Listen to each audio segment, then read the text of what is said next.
और एक बहुत ही प्यारी दुआ है, नबी सल्लल्लाहु अलैहि वसल्लम ने इसके बारे में फरमाया, तकदीर में मौत ना हो तो यकीनी तौर पर शिफा मिलेगी। 7 मरतबा जो इस दुआ को पढ़ेगा, मैंने इसे जिस पेशेंट पर आज तक पढ़ा है, अल्हम्दुलिल्लाह, खुद अपने लिए भी, क्योंकि मैं इस दुआ को मेरे रोजाना के मामूलात में शामिल हूँ, अल्हम्दुलिल्लाह, इस दुआ का अजीम असर है, अजीम असर।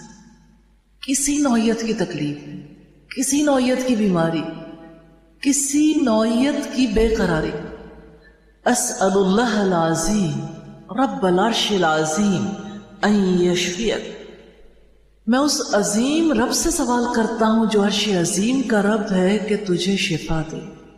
अस्अलुल्लाहल अज़ीम रब्बल अर्शिल अज़ीम अन यशफियक, मैं उस अजीम रब से सवाल करता हूं जो अर्श अजीम का रब है कि तुझे शिफा दे।